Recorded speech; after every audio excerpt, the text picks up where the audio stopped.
Morning everyone and welcome to this session on GI-based facility location analysis for the public and private sectors.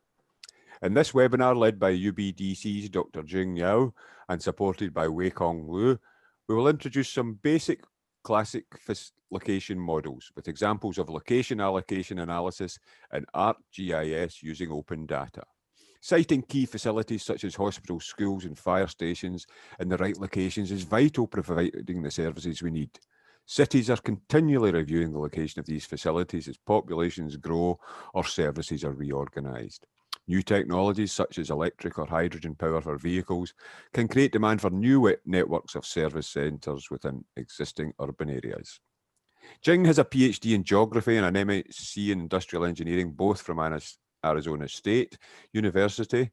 She also has an MSc and a BSc in Geographical Information Systems from Nanjing University. Jing's research interests cover a wide range of areas in geographic information science, including spatial analysis, spatial statistics, spatial modelling, and spatial optimization. Currently, she focuses on developing quantitative methods for spatially integrated analysis and modelling, and particularly their applications in social science and health research. I see we have participants from Australia, Chile, China, Hungary, Nigeria, Turkey, the Philippines, Russia, Ukraine, USA, and the UK. Sorry if I've missed any of you. Now, just like to remind participants that the session's recorded and will be uploaded on the web in an accessible format at some point after the sessions. Details will be provided on the UBDC website. Also, check out the website for other resources, including how to access data and other training and events delivered by UBDC. Cameras will be turned off and microphones muted to aid privacy and also for bandwidth reasons. Feel free to introduce yourself in the chat box, but please do not include personal information such as phone numbers or emails. Please use the question and answer facility to ask questions. These will be collated and responses provided in the Q&A session. The presentation will last for 30 to 40 minutes, and then we'll have a 10 to 15 minute long question and answer session. So I'd just like to introduce Jing and hand over to her to let the session begin. Thank you. Thanks, Neil. Let me share the screen.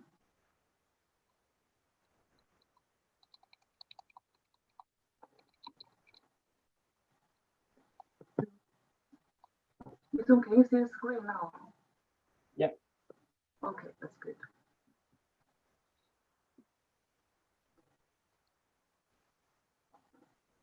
Okay, morning, everyone.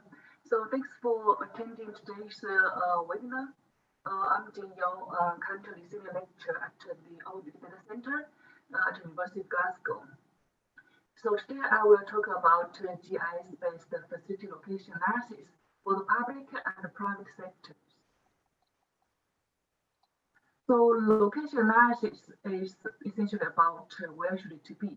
And the task of location analysis is actually as old as our world. So for example, in the early prehistoric times, people need to determine the best location for hunting food, harvesting natural resources, and so on. So nowadays, location is considered one of the most important factors that affect the success of a private or public sector organization. So, for example, in the private sector, a good location for a coffee shop, a retail store, can bring a large number of customers and therefore generate high profits. So, in the public sector, good locations of schools and hospitals can ensure social equity in accessing such public services. So here are some more examples of facility location problems. First, what is the minimum number of fire stations and where should they be located? Where should they be located necessary to cover 90% of building fires within 4 minutes of a call for service? And for a manufacturing plant, where should it be located so that the total transportation costs can be minimized?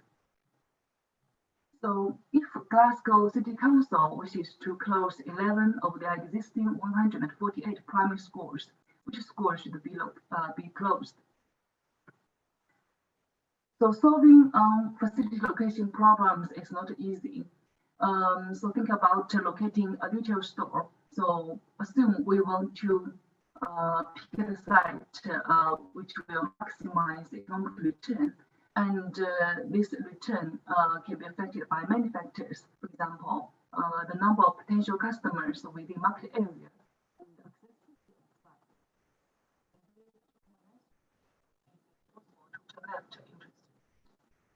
And also affected by the visibility the store,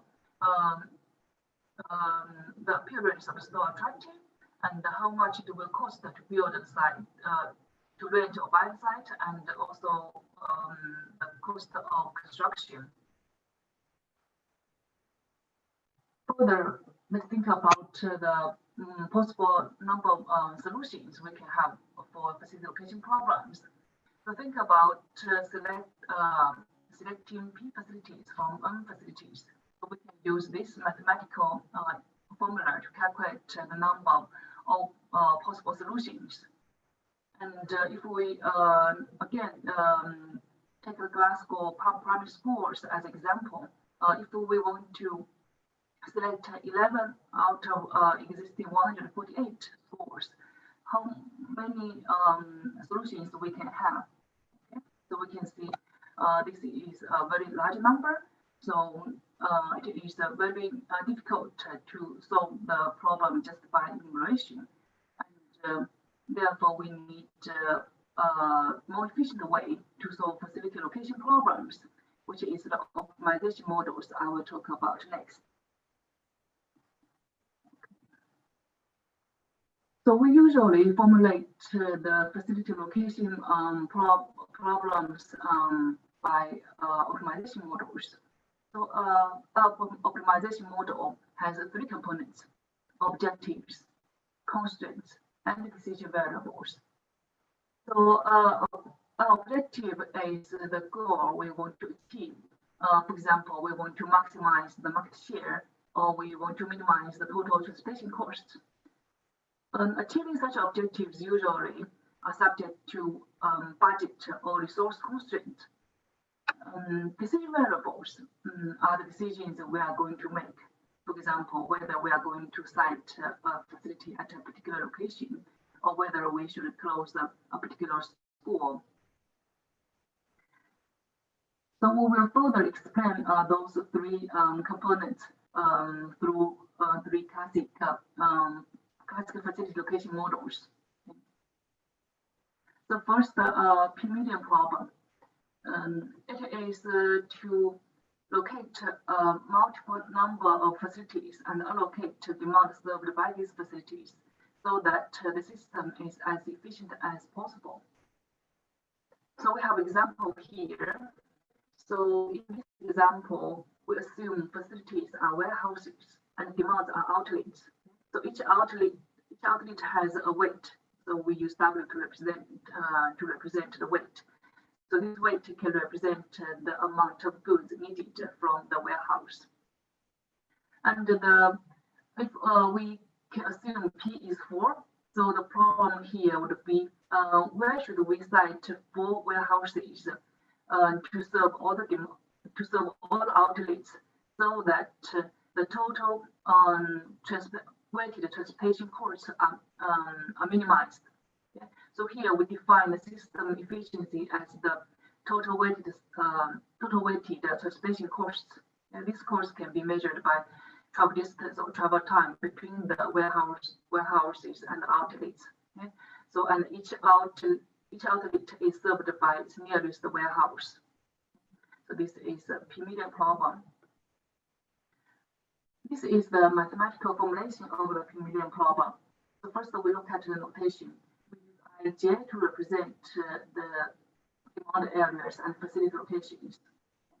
And Dij represents the shortest distance or travel time between demand area I and facility J. So Wi represents the amount of demand in demand area I. So P is the total number of facilities to be located. We have two types of decision variables. Yj indicates whether we should cite facility or not. So Xij indicates whether the demand area is served by facility or not. So for the model on the right-hand side, we can see the objective is to minimize the total weighted travel transportation cost. So here we use the travel distance or travel time to represent the cost. And we use this to represent the system efficiency. So actually, when we minimize the total transportation travel distance or time, actually we maximize the accessibility here. So we can see when we minimize the weighted travel distance time, actually we maximize the accessibility. For constraint, the constraint 1 ensures each demand area is to be served by exact one facility, actually the nearest facility. And constraint 2 ensures no allocation occurs unless a facility is cited. So we can see if the value of Xij is 0, which means demand I is not served by facility. So in that case, the value of Yj can be 1 or 0, which means it doesn't matter whether facility is located or not. But if the value of Xij is 1, which means the demand area is served by facility, so this means the value of Yj must be 1. That is the facility j must be located. So constraint 3 indicates the total number of facilities to be located is P. Constraint 4 requires the values of Xij and Yj only can be 0 or 1. So this is an example of optimizing healthcare facilities and resource allocation in Gaza province, Mozambique. So this is an empirical study I have done before. The purpose is to evaluate location of HIV testing services in Gaza province, Mozambique. So in 2006, there was only 5 clinics offering HIV testing services, and the average travel distance between a neighborhood and a clinic is about 17.7 kilometers. And in the following 3 years, there were 27 additional clinics selected to provide HIV testing services. The average travel distance was 6.3 kilometers. So we use PMP to select those additional 27 clinics, and we demonstrate that if those additional 27 clinics were selected by PMP, the average travel distance could be reduced to 4.7 kilometers. So the second model, location set covering problem. So it is to find the minimum number of facilities and their locations such that all neighborhoods are covered within the maximum distance or time standard. So in the example here, we assume the facilities are schools and the demands are neighborhoods. So we also define the impedance cutoff, like this can be travel distance or travel time. So here we define a circular catchment area for each school. So the school only can serve the neighborhoods like within this catchment area. So the problem would be at least how many schools we need to serve all the neighborhoods here. So in this example, we can see at least we need 4 schools to serve all the neighborhoods. So this is the mathematical position of the LCP. We use same notation as before, and here we have 2 additional notation. AIJ indicates whether area I is served by potential facility here. And NI is the set of all the facilities that can provide proper services to demand area I. So decision variables just xj, which indicates whether a facility is located or not. So we look at the model on the right hand side.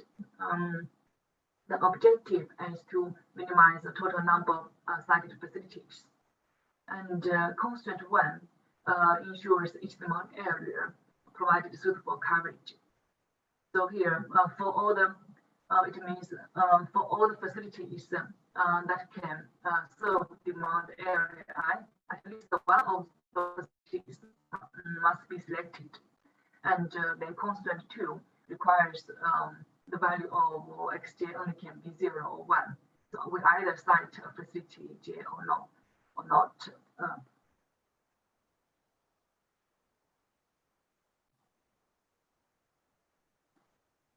So this is an example of optimizing fire station locations in Nanjing, China. The first map on the left-hand side shows the existing 19 fire stations in the main urban area of Nanjing. So here, if we use 4 kilometers as a service standard service, there's some areas that cannot be covered by existing fire services. So next, we consider 2 scenarios.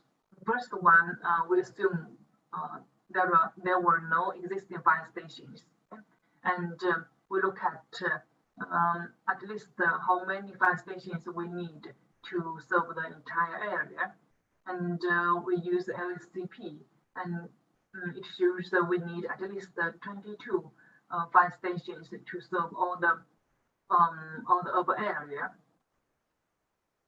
And the second scenario, we consider the existing fire stations. Then we given existing 19 fire stations, at least how many additional fire stations we need to serve the whole area, and the LSCP indicates we need at least additional 13 fire stations to serve all the area.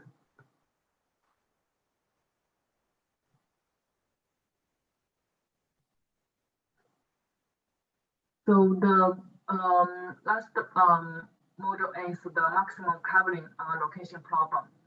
It is to locate a pre-specified number of facilities such that coverage within a maximum space distance or time is maximized.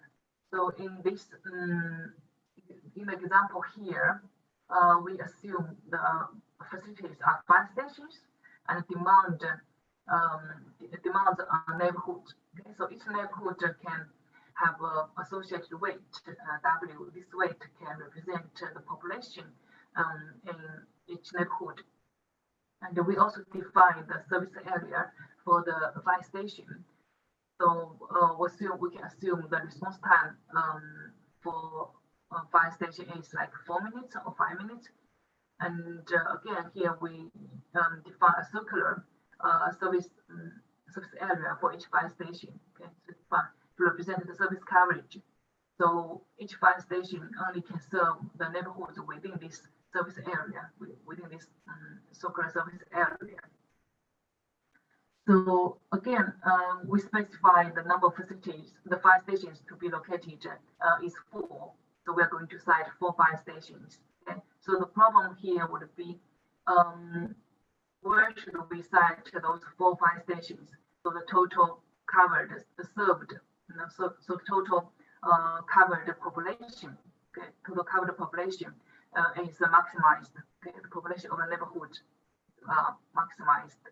So this is the maximum covering location problem.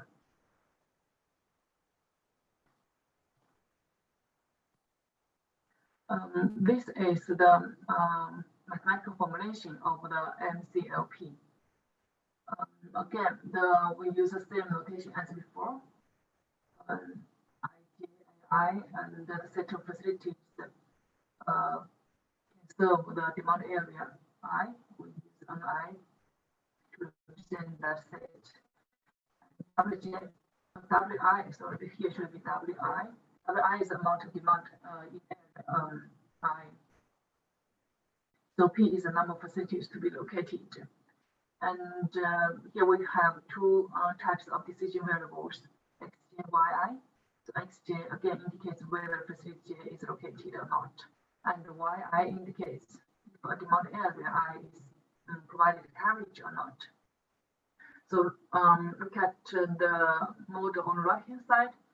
The objective is to maximize the total covered demand. Okay, so the WI represents the demand in area I. And the constraint 1 accounts for demand area provided suitable coverage. So if the value of yi is 1, which means the demand area is provided coverage. So this means for facilities, for the facilities that in the set Ni, for all the facilities that can provide service to demand area I, at least one of those facilities should be located.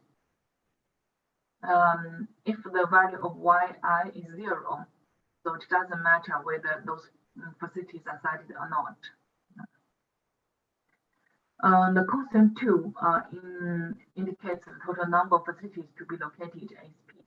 So again, the constraint 3 requires the values of xj and yi only can be 0 or 1.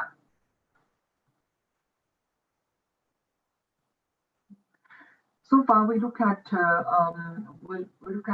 three types of classical facility location models. So we look at the mathematical formulations, right? So why GIS is important here? So why we need GIS? So GIS is important in at least two aspects. The first, the spatial representation. So we can use spatial data to represent facilities and demands. As we know, in GIS, we can represent spatial data using vectors or rasters. Right? We can represent the spatial objects as points, lines, and polygons. And we also can use grids, regular grids to represent spatial objects. So here, for example, for a particular region, we can represent it as a boundary, a set of points, or a set of grids. Second, GIS also can help assess coverage, service coverage. So in practice, we usually use travel distance or travel time to represent service coverage. And as we know, distance or travel time is very easy to calculate within a GIS environment. And also, the definitions of service coverage can be different depending on the spatial representation of demand. So, for example, here we have a demand area, which can be represented by 3 points. Okay, the red points here, all represented by a set of 3 polygons, 3 grids. Okay? So, if this demand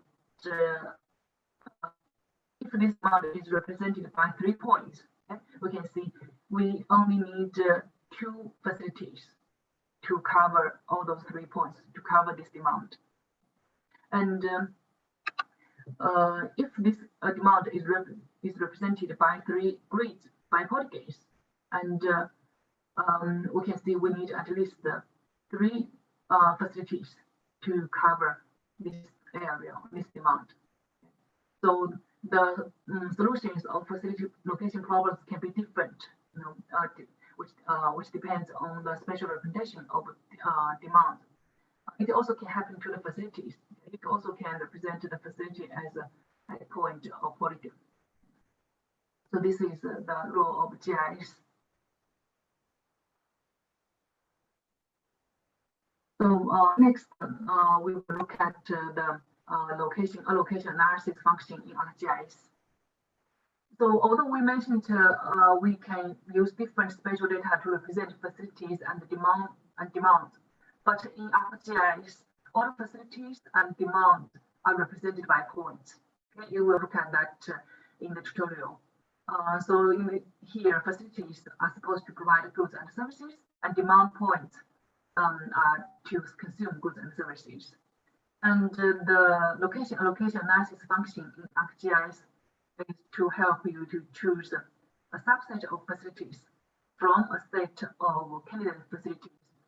And this selection will be subject to underlying constraints, okay? Which is defined as an interaction between facilities and demand points. So this function in ArcGIS will simultaneously locate facilities and allocate demand points to the facilities. So in total, you can solve 7 different types of problems in ArcGIS in this module, in the allocation analysis module. Okay, we will look at those 7 different problems one by one. So minimize impedance. This is actually the P-median problem we introduced before. Facilities are located such that the sum of all weighted costs between demand points and solution facilities is minimized. So you can see here, the objective is to minimize the total weighted costs. Traditionally, this model is used to locate warehouses because it can reduce the overall transportation cost of delivering goods to outlets. So the transportation costs usually associated with the travel time or travel distance, and also related to the amount of demand needed at the, like, you know, for example, at the outlet. It is also commonly used for locating public sector facilities such as libraries, regional airports, and museums, and so on. So by minimizing the total weighted transportation cost, as I said before, we assume that we can improve the system efficiency, and actually we are trying to maximize the accessibility here to achieve social equity. So in the example on the right hand side, we can see we locate 3 facilities and to serve 5 demand points.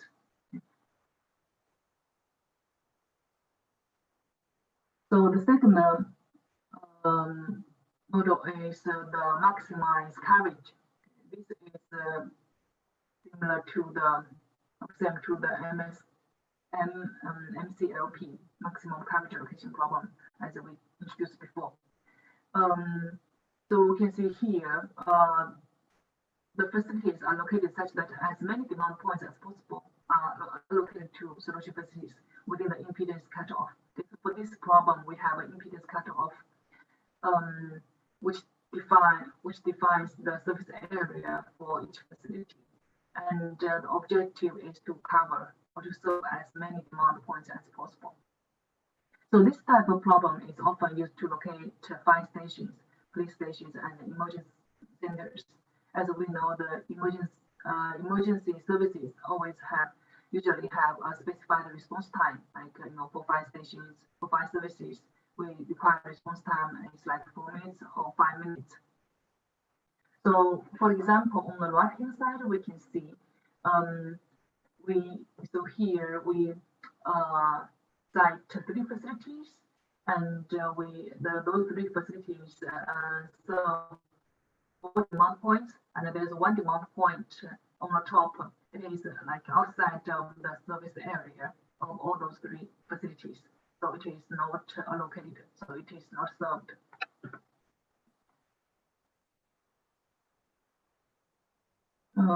The third problem is maximize capacity coverage. So it is similar to the previous problem, okay, maximize coverage. In addition, it has additional requirement here, and constraint here. So each facility will have a capacity. So the weighted demand allocated to a facility cannot exceed the facility's capacity. So again, the objective is to cover as many demand points as possible, and also each facility has a surface area defined, pre-specified surface area. Okay, we have an impedance cutoff here, which can be represented by travel time or travel distance. So this type of problem can be used for creating territories that encompass a given number of people or businesses, or to locate hospitals or other medical facilities with a limited number of beds or patients who can be treated, or to locate warehouses whose inventory isn't assumed to be unlimited. So again, for the example on the right-hand side, we cite 3 facilities, and each facility only serves one demand point. Okay? So although there is a demand point on the bottom here, this demand point is within the surface area of a yellow facility, but it is not located to that. It is not allocated to that facility because that facility does not have enough capacity to serve 2 demand points. Okay, so it only can, although demand point is within the surface area, but it is not served. Okay? So in this case, we consider the facility's capacity. So next, minimize the facilities. So this is equivalent to the LSCP, the location recovery problem we discussed before. So we can see here the objective is to minimize the number of facilities. Okay, so the number of facilities required to cover demand points is minimized. But different from the LSCP. So in this problem, in this model, we also have impedance cutoff here. Okay, so facilities are located so that as many demand points as possible are allocated to solution facilities within the impedance cutoff.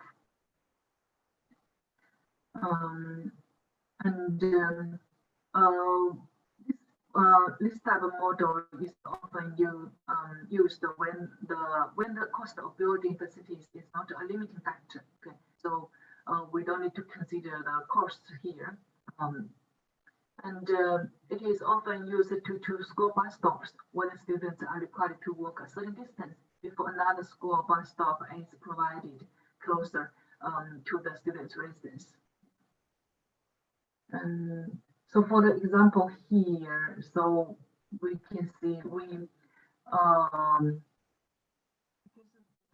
demand, okay, on the top right side, it is outside of the service area of those 2 yellow facilities, so it cannot be covered, and only those four demand points within the service areas of those 2 yellow facilities. So we want to we select those 2 facilities to serve all those 4 demand points. Okay? So we need at least 2 facilities to serve all the possible demand points that can be covered. Okay? So next, maximize attendance. The facilities are chosen such that as much demand weight as possible is allocated to facilities, while assuming the demand weight decreases in relation to the distance between the facility and the demand point. Again, we want to cover as much demand weight as possible. So each demand has a weight here, and but the demand weight will decrease in relation to a distance between the facility and the demand point. So it assumes that the further people have to travel to reach your facility, the less likely they are to use it.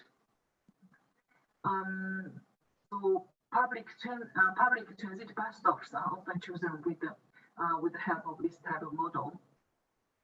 This model also can be used to it also can be beneficial to specialty stores that have little or no competition, general retailers and restaurants that don't have the data on competitors. And some businesses include coffee shops, fitness centers, and electronic stores and so on. So for example, here on the right hand, we can see we only cite 1 facility, and it serves 5 demand points. And there are 2 demand points outside of the service area. And the pie chart here indicates how much of total demand is captured by the facility. So, so we can see here, if a demand point is closer to the facility, the percent of weight captured by the facility will be higher. So if the demand is further away from the facility, the percent of demand captured by the facility will be lower. So that is what we mean here. Demand weight decreases in to the distance between the facility and the demand point. Maximize market share. So here again, we specify the total number of facilities we are going to cite. And in order to maximize the allocated demand in the presence of competitors. So in this model, we have two types of facilities. One is the facilities we are going to cite, and the other is the facilities of our competitors. So the goal is to capture as much of a total market share as possible with a given number of facilities. And this type of problem actually uses a half model, which is also known as a gravity model or special interaction model. Okay, so we didn't explain a half model here, but you can find the explanation in any basic GIS textbook or spatial analysis book. So large discount stores typically use maximize market share to locate affinity set of new stores. So for example, here on the right hand side, so we can see there is a demand point near the middle of the graph. So this pie chart indicates the percent of demand weight captured by the facility of the same color. And we can see this demand point is within the surface area of both yellow facility and blue facility. And because it is closer to the yellow facility, so we can see the percent of demand weight captured by the yellow facility is higher than that captured by the blue facility. So target market share, it chooses the minimum number of facilities necessary to capture a specific percentage of total market share in the presence of competitors. So in this problem, again, we have competitors, and we need to specify the percentage of the total market share we want to cover. So again, in this case, budgets are not a concern. We need to identify the minimum number of facilities we need to achieve this desired market share. So large discount stores typically use the target market share problem type when they want to know how much expansion would be required to reach a certain level of market share. Also, what strategy would be needed just to maintain their current market share, given the introduction of new competing facilities. So again, here we can see we have two types of facilities. One is represented by yellow, one is in blue. And there are two demand points. Okay, they are within the surface area of both yellow and the blue facilities, and we can see for the demand point on the right hand side, which can be served by both blue facility and the yellow facility. So because it has the distance of this demand point to the nearest blue facility and the yellow facility is the same. So we can see the demand weight of this point is evenly shared by the blue facility and the yellow facility. Okay? So demand weight is evenly split between the yellow facility and the blue facility. Okay, so that's the seven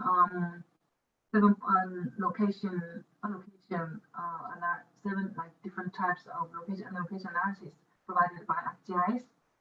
So Next, I will briefly overview the tutorial we provided for this webinar. So you can find the data and the tutorial notes from the UBDC website.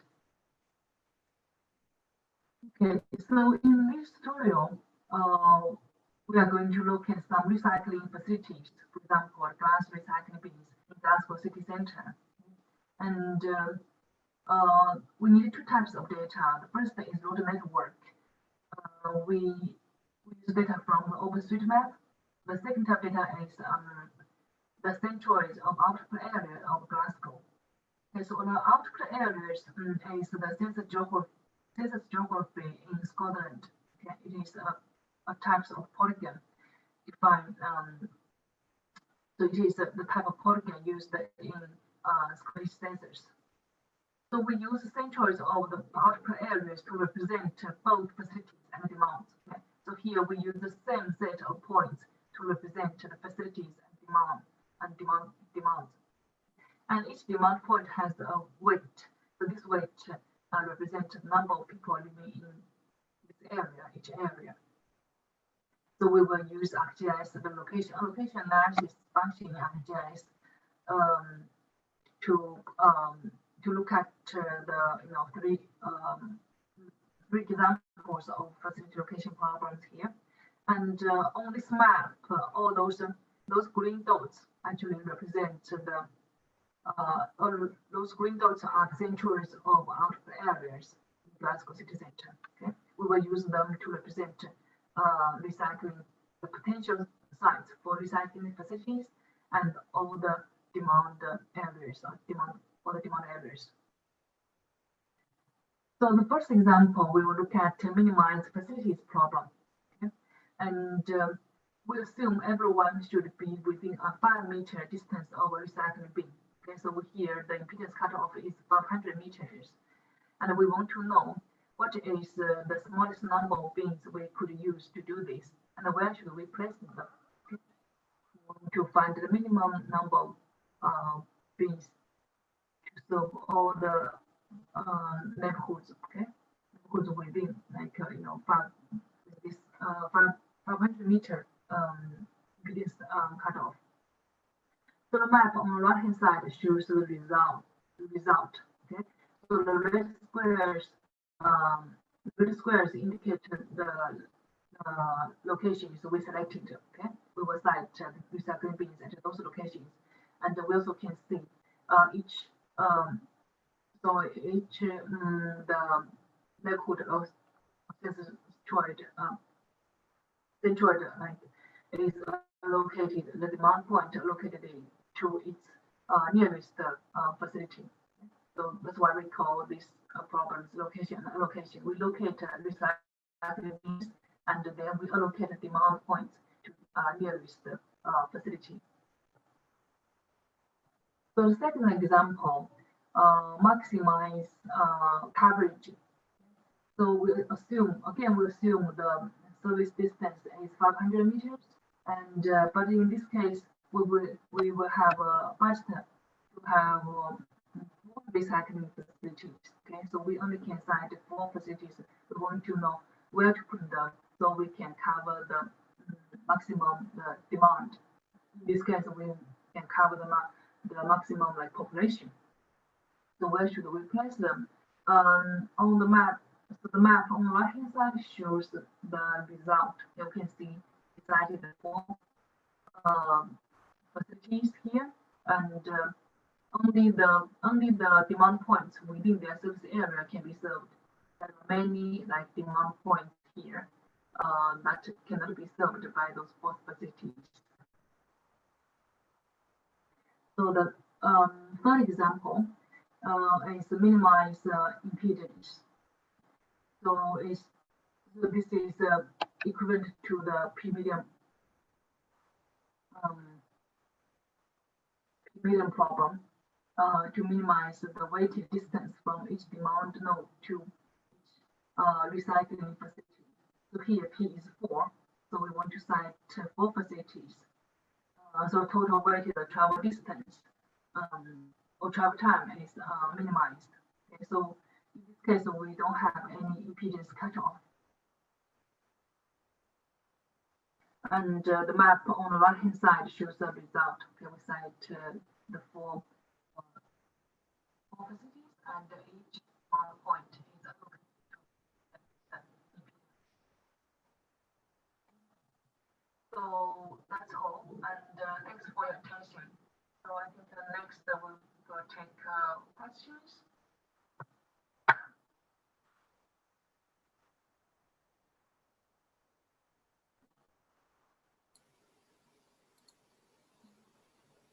Yeah. I have received some questions, and I will represent the participant to ask Jing. And the first question is, what is the potentials for GIS in retail analysis and site location research? So actually, I already I think explained some of these like in this presentation. So as you can see, the title of this webinar is GIS-based facility location analysis for the public and private sectors. Although I present the different those mathematical models, but essentially the location facility location problem is a special problem. As I said, basically, we can use GIS to represent the facilities and demand. Okay, so we need to use a certain like spatial data to represent facility and demand, and this can be done like in GIS. Use points, lines, polygons, and grids to represent facilities and demand. And also, we can use GIS to assess or spatial analysis to assess spatial relationships. For example, to measure distance, to measure travel time, and this can be used in GIS. And also, we can see that definitions of service demand can be different depending on the spatial representations. So, which means that you might have different, so for the same facility location problem, you might have different solutions. Okay? If you use different spatial representations. So this just the two basic function, the basic rules of GIS in facility location modeling. There are many this GIS also can be used, to analyze some other spatial relationships, whether the two facilities whether two demand polygons are adjacent to each other, whether their market share, the market area are overlapped. So we can see here, we can see the market area of the two facilities are overlapped, like for the yellow facility, blue facility, and in GIS it's also easy to evaluate, what is the area of the overlapped market area. I think that's the main role of GIS in facility location analysis.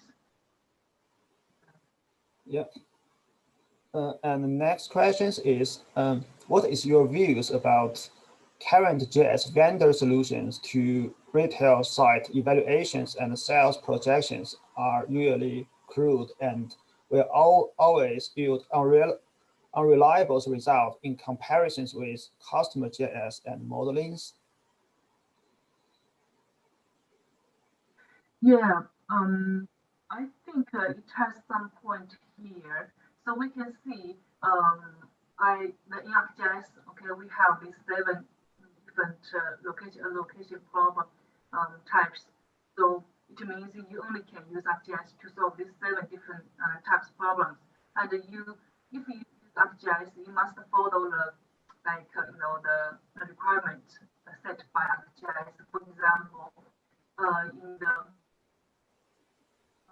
in the tutorial we mentioned we need a neural network here. So if you do the location analysis in ArcGIS, you need a neural network. Okay, although this is not oh, I mean, sometimes like you might not need that, but in ArcGIS you must provide a network in the ArcGIS format, data format, and also both facilities and demand only can be represented as points. Okay? This is a limitation, and also it has limited number of constraints. For example, we can see here for the MCLP or the SCP or the P-medium problem here. So all the 7 problems found in ArcGIS, it has a limited number of constraints. And in practice, you might want to add other constraints, right? So it is another limitation. So you only can put a limited number of constraints in ArcGIS to solve the particular problem. So you cannot add your additional constraints here. So this is a limitation. So you only can use the ArcGIS, the location analysis module in ArcGIS to get a overview of your problem, or maybe can provide some candidate solutions to a problem. If you want to solve your problem in practice, I think usually very often we need to customize modeling. So you need a more complicated model. For example, I listed here. So in the classical MCLP, you only have 3 constraints, and for your own problem, you might want to add more constraints. Maybe you will have 10 or more constraints. Then you need to write your own model using some scripts, and then solve the model using some optimization software. Then you can represent your result in GIS software to make a map. So that is actually what we typically do. Again, I mean, but the ArcGIS is still useful, to give you a rough idea, what a location analysis looks like, and what kinds of models we can use, and for what kinds of purposes. And you can use this model, to solve simple problems. And for more complex problems, I think definitely you need to write your own customized model. And yeah, that's what we do for advanced facility location modeling. So we usually write our own. So build upon those classical models. Then we write our own models, by adding other decision variables, adding other constraints. Then we can use Python or R to write our own model, then solve it by open source software or by commercial optimization software. Then we can represent the results in ArcGIS. Of course, we also need GIS to prepare the input data, to prepare the demand data and the facility data. Yeah, so I agree. Yes, to some extent, the solutions provided by the location analysis in ArcGIS, the solutions provided by ArcGIS are include, and usually we don't use the results from ArcGIS directly. We just use that to help us with the decision making. Yes, it's currently basically my research. Because the ArcGIS just provides some basic models. So if you want to research more details or more accurate models, you should transform your spatial data to the numbers and use the software or Python's R to solve it and return to the spatial data in GIS. And the last question is, do the number of demand and the number of facilities happen to be the same? No, definitely not. Yes, so you can have a set of so in ArcTutorial, just so we just use this as an example. So it's easy. We just only need to prepare one set of data so to represent both facilities and demand points. But in reality, you can have two different set of data. One is facility, one is facilities, one is for demand points. Okay, you don't have the same number of facilities and the demand points. They can be different. More questions?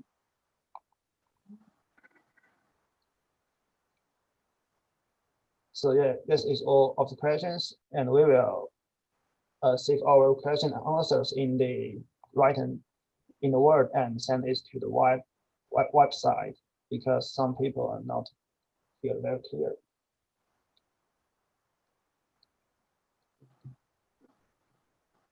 Yeah. Okay.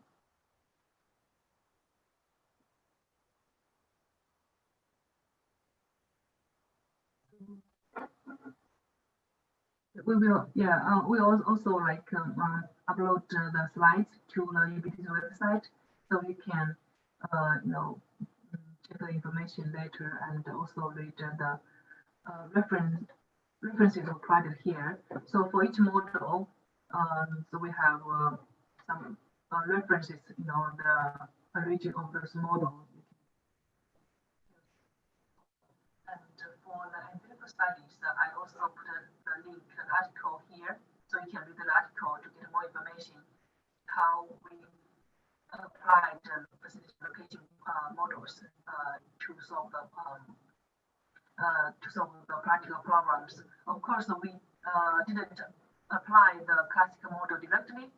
We usually, like for example, add more constraints here and to make it suitable for our real problem.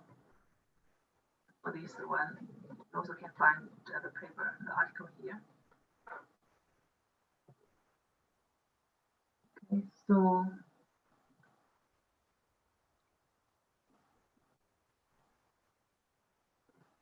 you can get other information about data from UBDC website.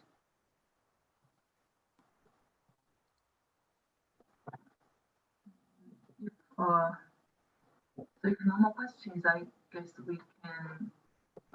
So then, thanks for your participation, and then we can end today's webinar.